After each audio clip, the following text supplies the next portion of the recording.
de Gestão de Conflitos e Justiça da Paz. Daremos início agora à nossa programação da tarde, começando com o painel de número 3, que trará um diálogo religioso sobre a paz. Para compor a mesa de palestrantes, chamamos os ilustres convidados Padre Cyril Hovorum, originário da Ucrânia, professor de Eclesiologia, Relações Internacionais e Ecumenismo, Arquimandria da Igreja Ortodoxa, doutor em Teologia pela Universidade Nacional e Capodistrian de Atenas, e pela Universidade de Durham, no Reino Unido. Lecionou teologia em diversas instituições confessionais e públicas, incluindo academias teológicas em diferentes países, e convidado para dar palestras em mais de 50 instituições em todo o mundo. Cyril Hovorum fará a primeira palestra do painel via transmissão online em inglês, explicando a guerra entre a Rússia e a Ucrânia, teologia política russa versus teologia pública ucraniana. Welcome, Priest Cyril. Obrigado. Bom dia. Thank you so much indeed for this opportunity to talk to you. Greetings from Ukraine, from Kiev, where I am right now. Actually, just a couple of minutes ago, the sirens started again. There is an air raid nearby, but it's a part of our life, everyday life. We are quite accustomed to that. I hope we will not be interrupted by the air raid. And I will allow Persia to translate, right, into Portuguese. Yes, you will speak in English and I will translate. Good. So, então, o Padre Ciro ele está falando diretamente de Kiev, na Ucrânia, agora. Ele acabou de voltar de um voo de um outro país onde ele estava, e então, com muito prazer, ele vai falar para nós. Não, ele falou que ele acabou de passar lá a sirene de um ataque aéreo e que ele espera que a gente não seja interrompido com alguma interveniência desse tipo, de um ataque aéreo. Que bom, mas ele está em Kiev. Well, it's mostly drones, and just above my house where I am, it's like a highway for the drones. They go to Kiev to hit Kiev, so sometimes I can hear them. Maybe you will hear them as well if the sound is transmitted. Anyways, ele falou que basicamente são drones que passam na frente em cima da casa dele, que talvez às vezes ele tem que sair e se proteger numa cave, né? Mas que ele espera que consiga falar a palestra inteira. Anyways, it's not what I was going to talk about. I was going to talk about theology and human rights. Mas não é disso que ele vai falar. Ele quer falar sobre teologia e direitos humanos. Because my understanding is that many people in the audience they deal with human rights, and religion and human rights are intrinsically connected, of course. E ele entende que a maioria das pessoas aqui da palestra lidam com direitos humanos e que são intrinsecamente conectados, né? A religião com os direitos humanos. Basically, what I will focus upon is how religious freedom is exercised. Briefly speaking, I will be brief. In Russia and in Ukraine on the occupied territories of my country, and in the free part of Ukraine. Então ele vai falar de como a liberdade religiosa é exercida né, falando em resumo, na Rússia, na Ucrânia e nos territórios ocupados da Ucrânia. E quer dizer, em algumas partes da Ucrânia. And how these approaches to human freedom, to religious freedom, how they are underpinned by theological views, by political theologies. Então, como as abordagens de liberdade humana, liberdade dos direitos humanos e liberdade religiosa, e como elas são interpretadas do ponto de vista teológico e político.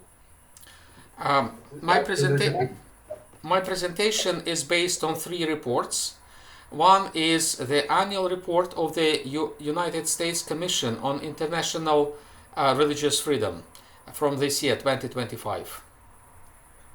Então, a apresentação dele se baseia em 3 relatórios. O primeiro, o relatório anual da Comissão dos Estados Unidos sobre Liberdade Religiosa Internacional. The second is a report from the Ukrainian institution. It comes from the Institute for Religious Freedom, and it is a Ukrainian institution, and it monitors the situation with human rights and religious freedom on the occupied territories. E o segundo é o relatório do Instituto para a Liberdade Religiosa sobre a Ucrânia, intitulado O Impacto da Invasão Russa nas Comunidades Religiosas da Ucrânia. And the third report has been produced by Sergei Chapnin. He is a Russian journalist who works now in Fordham University in the United States, and he tries to monitor the situation with religious freedom in Russia. E o terceiro relatório do Sergei Chapnin sobre a liberdade religiosa na Rússia.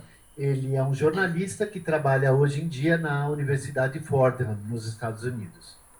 According to Chapnin's report, since the full-scale invasion of Ukraine in February 2022, over 100 religious leaders across a spectrum of faiths, including Orthodox Christians, Protestants, Catholics, Jews, and Buddhists, have faced persecution.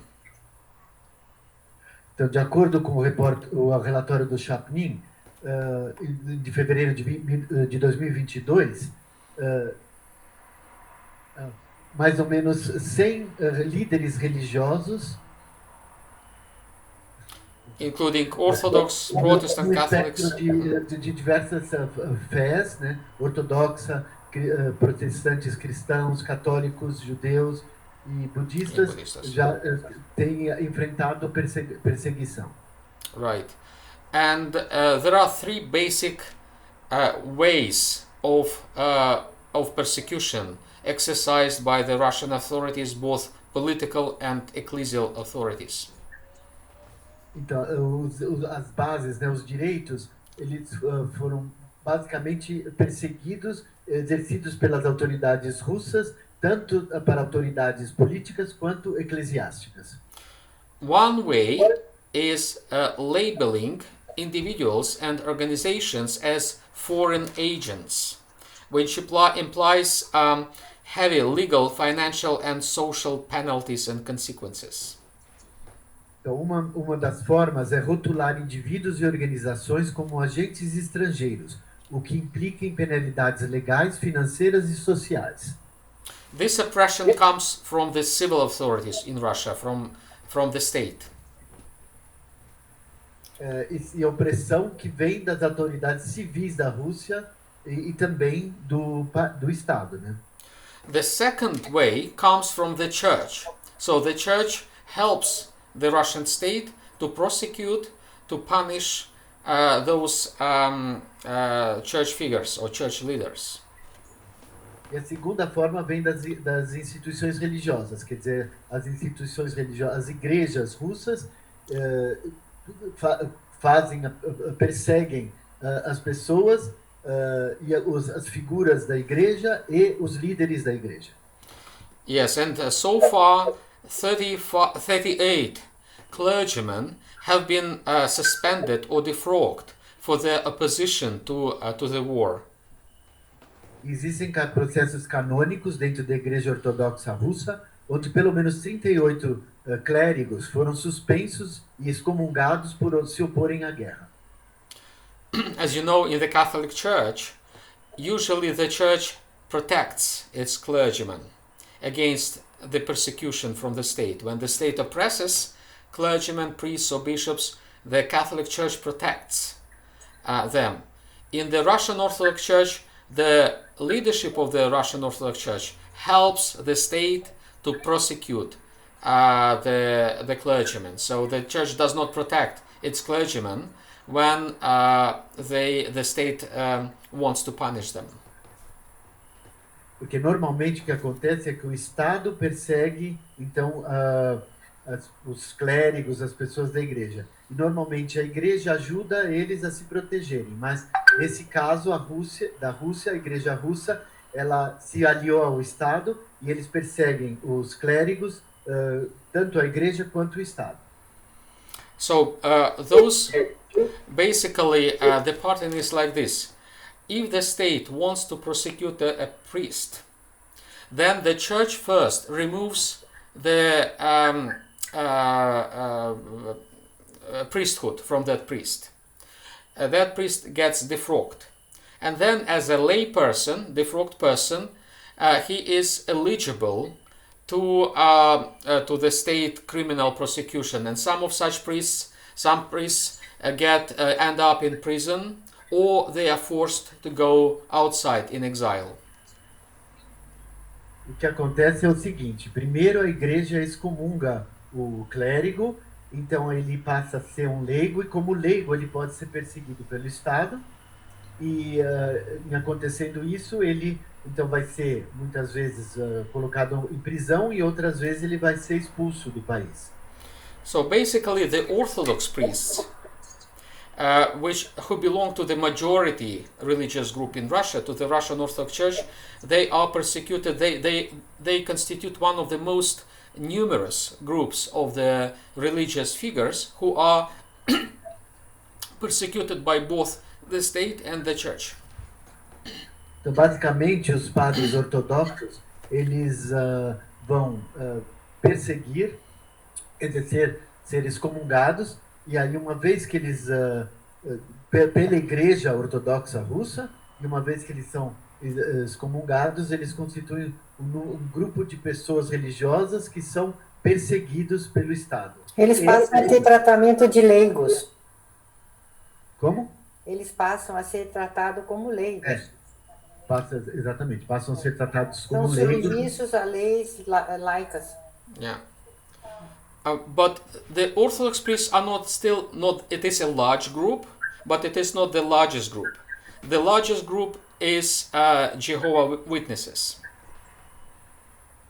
Quer dizer, eles são perseguidos, as pessoas ligadas à igreja, mas o grupo maior não é o da igreja em si, mas é o das testemunhas de Jeová. Que não são os ortodoxos, que são, né? A maioria são testemunhas de Jeová. Yes, exactly. I can understand Portuguese almost everything, I should say. Great! Right. I cannot speak Portuguese, unfortunately, but I can understand. So, since their designation as an extremist organization in 2017, the Jehovah's Witnesses, over 140 members of this group, remain imprisoned in Russian prisons. Quer dizer, desde de 2017, existem mais de 140 membros desse grupo de testemunhas de Jeová que estão em prisões russas. So, there is a very close cooperation between the Russian Orthodox Church and the Russian state in prosecuting priests and other religious groups in Russia, those who do not comply with the policies of the Russian state or who criticize the Russian war against Ukraine. Então, essa repressão decorre não apenas da política de segurança do Estado, mas também do projeto ideológico do Kremlin, onde, se as pessoas não estão de acordo com as políticas do Estado, eles vão ser perseguidos. This policy, or these policies of the Russian state and the Russian church is even more enhanced, amplified on the occupied territories of Ukraine that Russia claims to be its own. Então, que essas políticas do Estado russo e da Igreja Russa, elas são aumentadas ainda, amplificadas nos territórios ocupados da Ucrânia, que a Rússia diz ser de sua propriedade. Just yesterday, I had a conversation with a priest. I cannot disclose his name for the security reasons. He called me through a safe channel. We used Signal Messenger. He called me from the occupied territories of Ukraine and he explained to me his situation. This situation is tragic. Quer dizer, ontem mesmo ele teve uma conversa com um clérigo, ele não pode falar o nome dele, é claro, por questões de segurança, e onde ele, conversando com ele falou da situação. This priest. Trágica situação que ele está. É a trágica situação que ele se encontra. He is an Orthodox priest, and he told me his story yesterday, literally, how he was arrested by the occupying forces, by the Russian forces when they came to his region.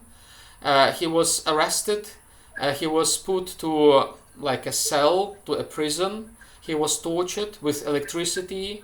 The Russians usually dehumanize whom they torture. They really try to humiliate those people. Então ele me contou que ele foi preso pelas forças da ocupação russas e eles, quer dizer, foram na região dele, ele foi preso, depois colocado numa cela e depois foi torturado com eletricidade pelos russos. E os russos normalmente eles fazem esse tipo de tortura. E eles, quer dizer, de uma forma para humilhar as pessoas. In some cases, priests get killed. Em alguns casos, os prisioneiros são mortos.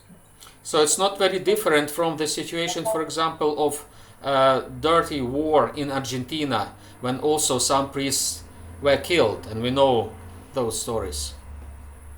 Então, não é muito diferente da situação, por exemplo, da Argentina na guerra do passado, onde alguns padres eram também mortos. And this applies to the Orthodox priests, but also to the Catholic priests. I personally met some Catholic priests who were in prison, in the Russian prison. They are in a very bad situation.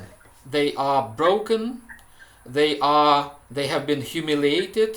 Their dignity was violated, and it's not just physical torture. It's also emotional and psychological torture that the Russian authorities apply to the priests.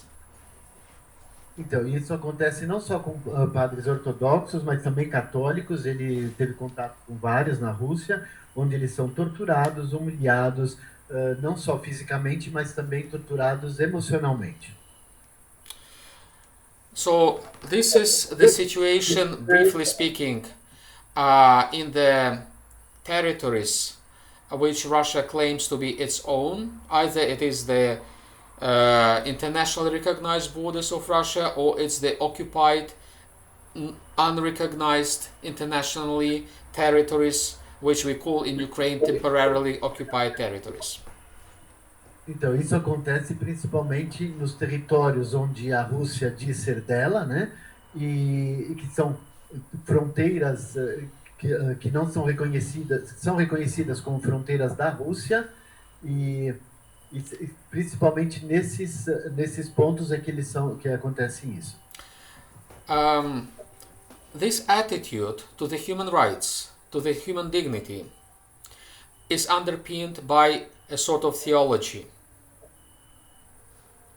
Então, esse tipo de atitude contra os direitos humanos e a dignidade humana acontecem como tipo de teologia.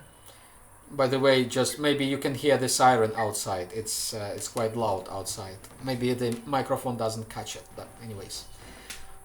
Talvez vocês estejam ouvindo a sirene que está tocando agora aqui.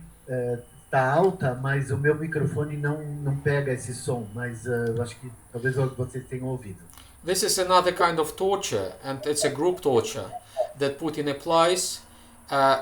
In Putin's prisons, the inmates, those imprisoned, they are tortured by deprivation of sleep.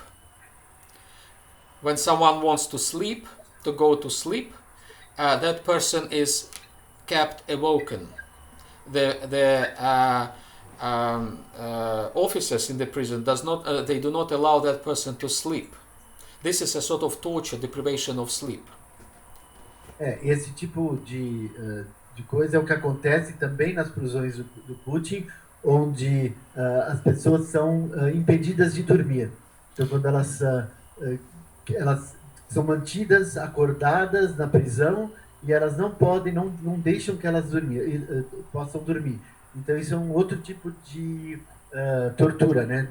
Deprivando a pessoa do sono. Putin applies this torture to the priests and other persons who are in prisons, who are detained by the Russian authorities. He also applies this to the entire country of Ukraine. Então, esse tipo de coisa que as prisões do Putin fazem, e principalmente dos padres, e que são pessoas que são colocadas na prisão, que são detidas pelas autoridades russas, e que também é aplicado pelo país inteiro da Ucrânia. Because he sends his missiles and drones in the night time when people go to bed, and the siren sounds all the night. People cannot sleep. They need to go to shelter to hide there. They cannot sleep in the night, and they need to go to work in the morning. So they are deprived of sleep almost every night. Esse tipo de coisa que acontece, onde mísseis e drones são o tempo todo à noite no território da Ucrânia. Então toca a sirene, as pessoas têm que levantar, elas têm que sair, elas têm que se abrigar, e isso fica a noite inteira assim, e as pessoas não conseguem dormir. Depois no dia seguinte elas têm que acordar e ir trabalhar. So what they do in the prisons to the Jehovah's Witnesses or Orthodox or Catholic priests who disagree with Putin's regime, they do the same to the entire people, to the entire country.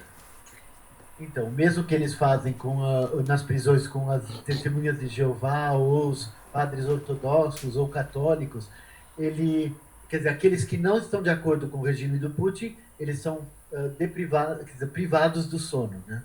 Exactly. So, and as I said, this attitude is based in a sort of theology, which is promoted by the Russian Orthodox Church. Então, e esse tipo de coisa é uma atitude baseada na teologia social, que é promovida pela Igreja Ortodoxa Russa.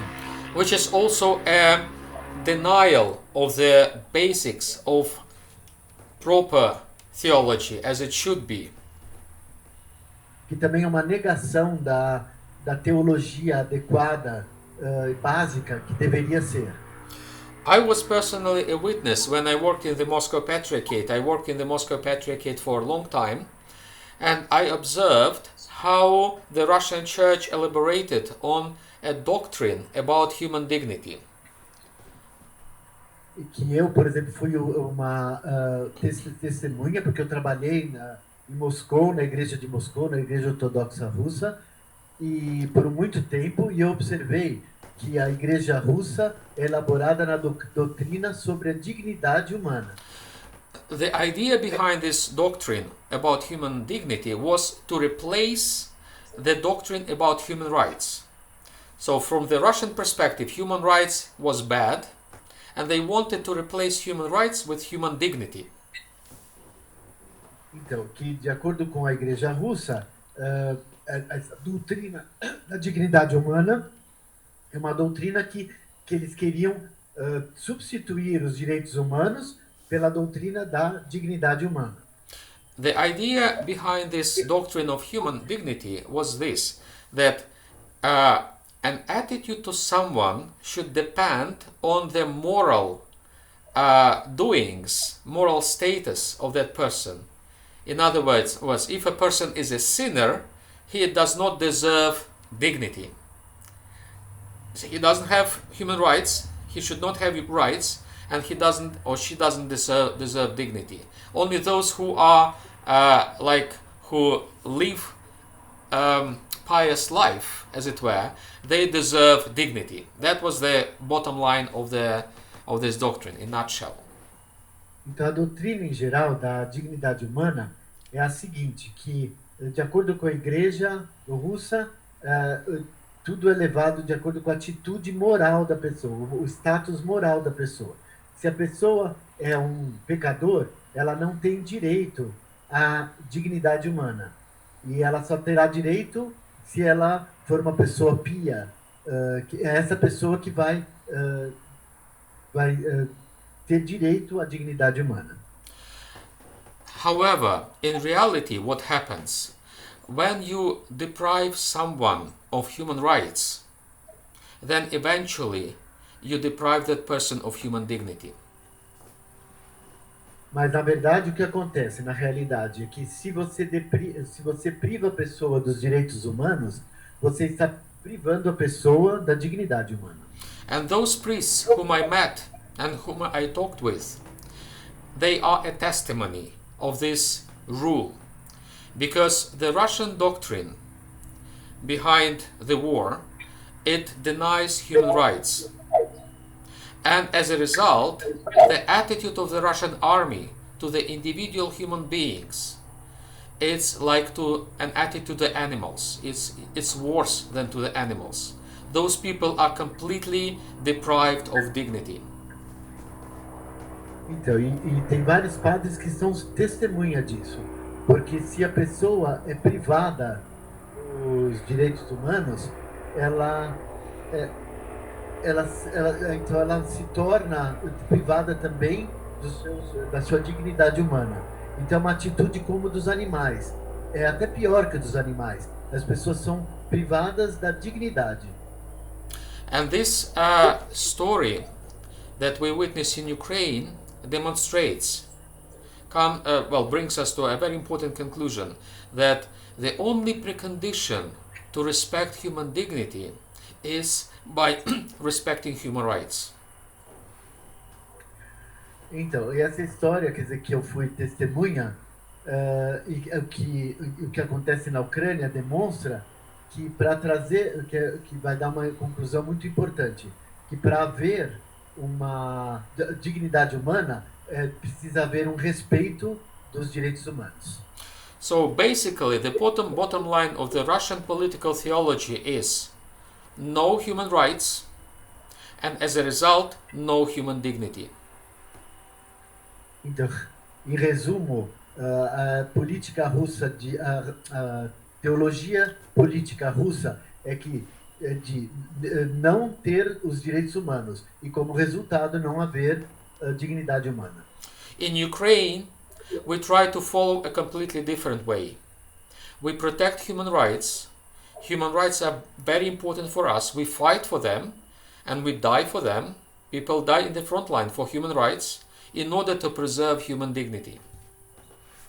Na Ucrânia, nós temos uma ideia muito diferente. Nós protegemos os direitos humanos. Os direitos humanos são muito importantes para nós. Nós lutamos pelos direitos humanos, até morremos por eles. Porque se a pessoa morre na linha de frente pelos direitos humanos, ela vai fazer isso para preservar a dignidade humana. That's why it's the bottom line, the nutshell of the Ukrainian political theology. Esse é o ponto principal da teologia política ucraniana. Human rights are very important for us because it's a condition sine qua non for human dignity. Os direitos humanos são muito importantes para nós porque é uma pré-condição, uma condição sine qua non para a dignidade humana. And that's why we called our revolution that happened in 2013-14 the revolution of dignity. Por isso que nós chamamos a nossa revolução que aconteceu de 2013 a 2014 como a revolução da dignidade. And Putin started his war in 2014 in order to react. He reacted to our revolution of dignity because he did not like dignity. He wanted to destroy it. That's why he started the invasion of Ukraine.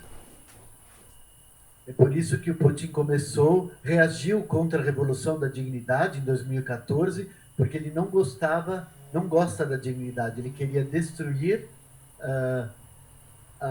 o que nós tínhamos começado com a invasão da Ucrânia. So in the end, I'd like to come back to this paradox of the Russian attitude to the war. On the one hand, Patriarch Kirill proclaimed human dignity as something more important than human rights. Então, por isso que eu gostaria de voltar a esse ponto da guerra, do paradoxo, né, da guerra russa, quer dizer, da atitude deles durante a guerra. Quer dizer, por um lado, eles falavam da dignidade humana como algo muito importante, mais importante até do que os direitos humanos. In reality, however, the dignity is a victim of this war. People are deprived of dignity. Mas na realidade, contudo, é que a dignidade é uma vítima dessa guerra, que as pessoas são privadas da dignidade. And I'd like to conclude my brief presentation with another paradox of this war. E eu gostaria de concluir a minha apresentação com outro paradoxo dessa guerra. Patriarch Kirill and Putin himself explain this war and justify this war by the need to protect religion, by the need to protect churches, by the need to protect faith. Quer dizer, na verdade, o Putin, ele explica essa guerra, o teólogo que ele comentou anteriormente, ele explica essa guerra,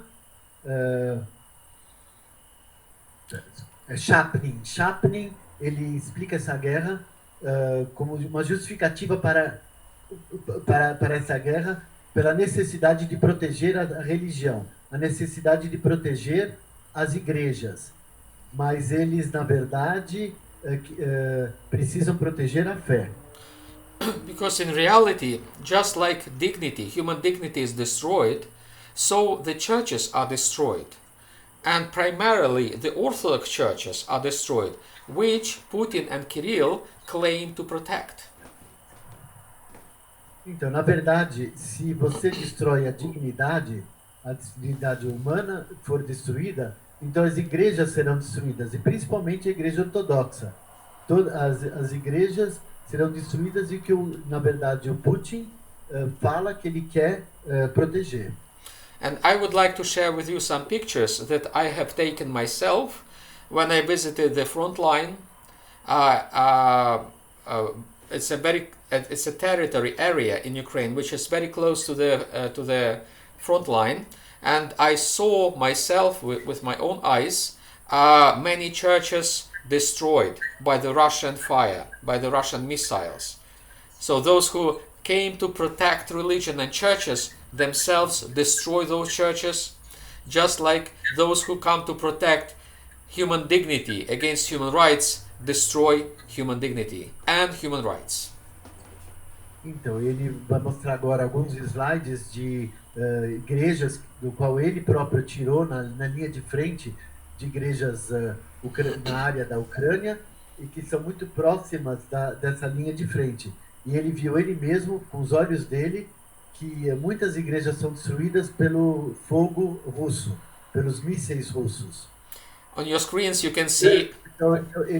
Então, aqueles que vieram para proteger as igrejas, eles mesmos, acabam destruindo essas igrejas, como aqueles que protegem a dignidade humana, contra os direitos humanos. Ele destrói o ser humano, a dignidade e os direitos humanos. Exactly, yes. And you can see on your screens a chapel that I photographed, and you see it's damaged by the fire. And the Ukrainian forces painted a holy cat there. I found it very funny. A cat like an angel with, angel wings. So this is a Ukrainian painting in order to somehow to present this war as not so much as a tragedy, to cheer up regardless of the war. Então, aqui é uma foto de uma capela que ele visitou e tirou uma foto, né? E que vocês podem ver que ela foi danificada, mas que depois os ucranianos pintaram de amarelo ali um anjo, né? E com asas. Então puseram as asas, um anjo. Isso é para apresentar, mostrar para vocês uma parte mais leve do que como que os ucranianos veem e levam tudo isso à frente, né? Another church I'd like to share with you is in a village, and it was destroyed by a Russian missile on the night of the Easter. Então, e aqui é uma casa, né, de uma outra igreja que foi destruída por míssil russo na noite da Páscoa. As you know, probably in the Orthodox Church we celebrate our Easter in the night. So people were expected to come to the church in the night of the Easter to celebrate the resurrection of Jesus Christ, and the Russians hit this church with a missile when people were supposed to be there.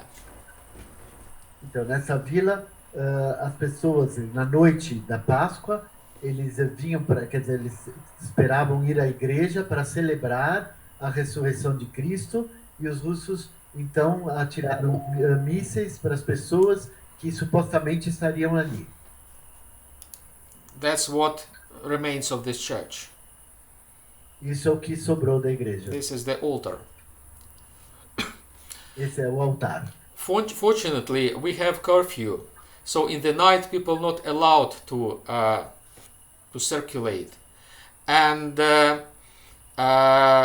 people came to the church in the morning to celebrate liturgy, to celebrate the mass, the resurrection, and they found the church like this, destroyed. So no one died, but the church was destroyed.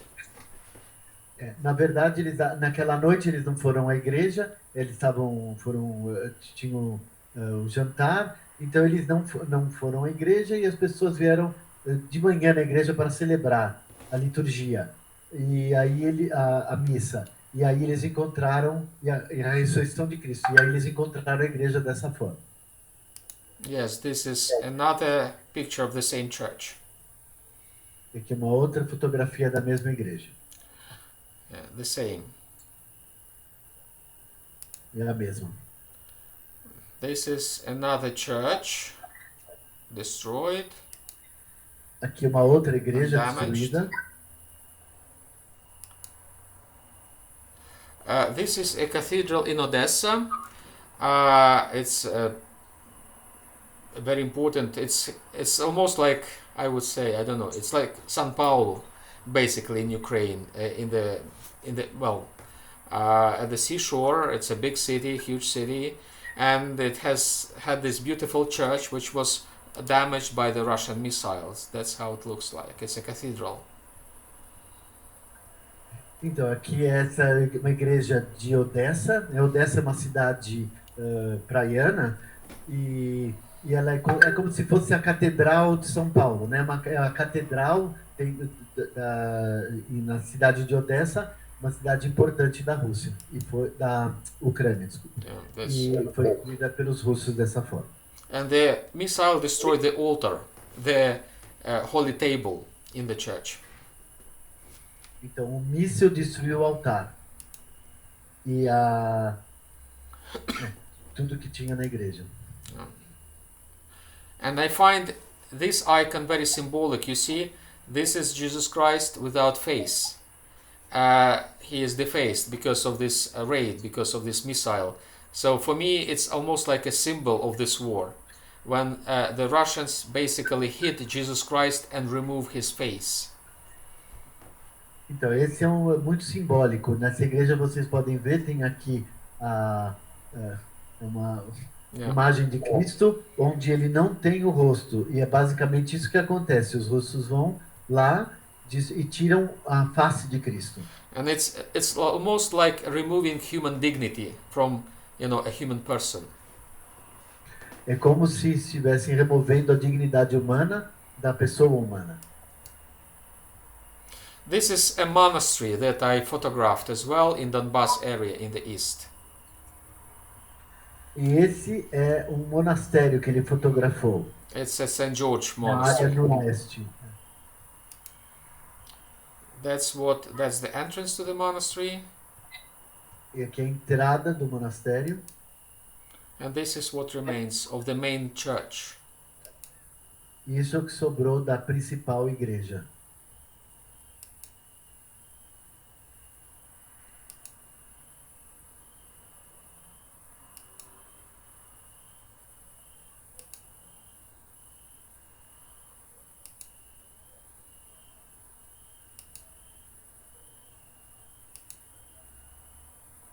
So this is it.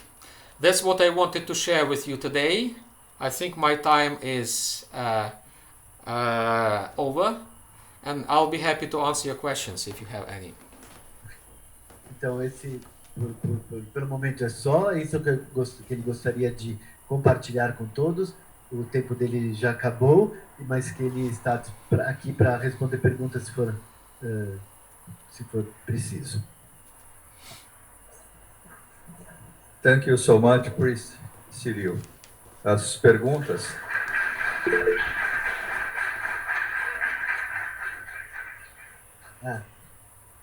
There is one question for you. Of course. Doutora Cláudia, por favor. Father, what is the excuse they give to destroy churches if they claimed churches should be protected? They did not acknowledge it. They don't say a word about this. They use a lot of words for their propaganda, but when it comes to destroying by them churches, they don't say a word. It doesn't exist for them. They don't acknowledge it. It's a denial. Yeah, it's a denial. Ela perguntou qual é a desculpa que eles dão para então destruir as igrejas.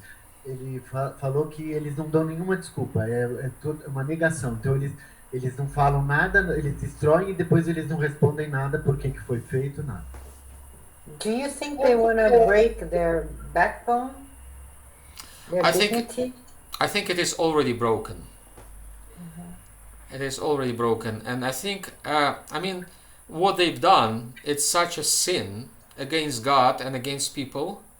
It cannot be, just ignored. It cannot stay. It should be, we believe it should be repented very heavily, of course. That's what we expect them to do. We believe that it's not just us who are assaulted. I think we believe that it's God who is assaulted by this attitude. I understand. Very dangerous. Que eles, o que eles fazem, quer dizer, não tem nenhuma desculpa, não tem como voltar atrás. Quer dizer, o que eles estão fazendo é contra Deus. As pessoas, isso não pode ser ignorado, não pode ficar. Então, ele acredita que eles devem se arrepender fortemente, é claro, mas o que se espera deles, ele acredita que o que eles fazem não é só contra nós, mas é principalmente contra Deus. Well, that's clear. All killings, all war is against God. Yes, and I believe this war, it's quite... On the one hand, it's a typical war, because in every war people die. But this war is a bit different than some other wars, because it's so clear what is good and what is bad, where is evil and where is goodness. I think the borderline between goodness and evil is not blurred. It's very clear cut. So the moral judgment is unambiguous when it comes to this war. Well, still people ask questions and have different explanations, but I think they cannot understand what is good and what is bad about this war, who is good and who is bad, only in the case they don't have moral scale, as it were. If they don't have moral measurement, if they can't understand the difference between good and bad. There are some politicians like that. Well, I personally believe Donald Trump is one of them, honestly. The person who does not understand the difference between good and bad. That's why he has all those, statements and judgments. But for people with very clear moral judgment, I think this war is very clear as well. Ela então, falou que realmente todo assassinato, toda morte é contra Deus, né? Ele fala, parece que eles não têm esse conceito do que é moral, eles não têm uma escala moral, eles não fazem a diferença entre o que é bom e o que é ruim. Eles não têm esse julgamento moral, então para eles é tudo uma coisa só. Eles então fazem dessa forma. Thank you, Father. Olá, Padre Cyril. O meu nome é Sidney. Eu sou um professor de teologia aqui da nossa faculdade. É uma satisfação poder ouvi-lo. Padre, eu queria lhe fazer uma pergunta. Parece que há como o senhor falou, é uma teologia política por parte dos russos, né? Há aí uma espécie de visão de mundo. E me ocorreu lhe perguntar se eles aplicariam esta visão, esse tipo de teologia, para o restante do planeta, ou seja, eles não tolerariam no Brasil, por exemplo, a diversidade religiosa que há no Brasil. Teríamos todos que nos enquadrar nesse tipo de teologia da Igreja Ortodoxa Russa, que é uma teologia política. Ou é uma coisa só por conta da guerra localizada, ou se eles têm essa visão para o mundo também, se eles querem fazer isso com o mundo. Ok, Father Cyril. I understood more or less, but yes, if you could summarize as well.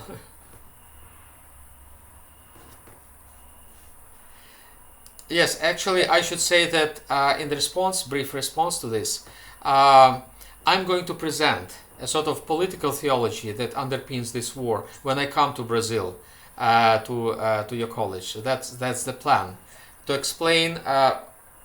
And I don't have time today to explain the political theology behind this war. I believe there is one, and I'm going to explain it when I come. And also there is a sort of political theology also to judge this war, to assess this war, to explain this war to ourselves. We need a sort of political theology. And that's something that I hope to address as well when I come, personally. Que ele vai vir pessoalmente para o Brasil no mês de setembro. Ele vai dar uma aula na nossa faculdade e que ele vai poder ter mais tempo